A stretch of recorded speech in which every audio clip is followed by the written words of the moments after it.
I'm the Gnome, and this is Gnome's Tavern. We're here at the 2025 Bourbon Fest. We're going to drink some bourbon. We're going to talk to some cool people. And don't forget the tavern is always open. So I'm the Gnome, and I'm here with Kenny, and I asked for something weird and unique, and Kenny delivered. What are we drinking? Because I love it.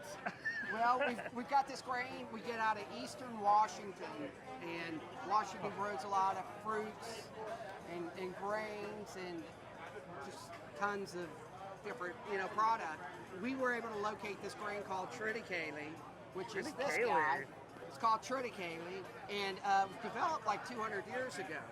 And the goal was to replace a rye, but it's kind of a unique grain to Washington, so they took wheat and rye, cross-pollinated. Oh, really? Yeah, so, I tell people, think of a bridge between a rye and a bourbon. And I kind of get that because I'm more of a rye drinker, so I get like that sweet caramel up front, but then it's like a nice pepper that pops. That's like really, really delicious. Right. And the thing is, we're just getting to we're just fixing to release our 5-year, so we don't know because it's a very unique grain, and people are still.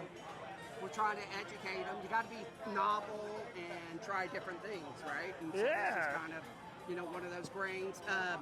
Our cast series, we won double gold at the Fred Minnick Ascot Awards.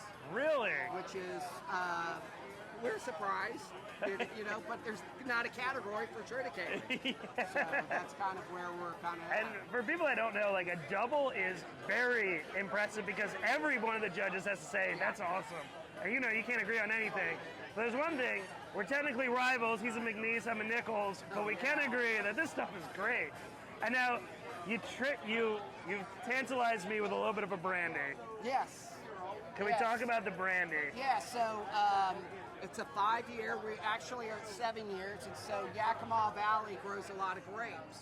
And so this is a white varietal, Chardonnay, Riesling, Muscat, aged in French and Hungarian oak for 5 years. Really? Yeah, and so it's very light, floral, and we usually do pretty well at the festivals for this because You mind if I get a little bit? Yeah, absolutely. He said, come on back, I have some brandy, I don't know if you like it. And I was like, I love brandy. I'm not leaving until you pour me some. Yeah. Well, we wish we were at 15, 20 years. We're at 7 years. And we're leading the charge. There's just really not a lot of U.S. brandies out there. Oh, that's so lovely. Right? Yeah, it's almost like biting into like a nice apple. Like it's so good. Oh, I need a Sazerac in this immediately. Absolutely. Maybe in equal parts of that. That's what I need. Yeah. So that's like in the on-premise, the restaurants. Usually the brandy and the rye are like our two go-tos. Yeah. Well, thank you so much. I had so much fun. I immediately tried it, pulled out the tripod, pulled it up. This is Bourbon 2025. Wow, how many should you give me to drink? 25. Oh, yeah, absolutely. And don't forget that the tavern is always open. I like how I paused like you knew my catchphrase. You did not. Thank you so much. Thank you.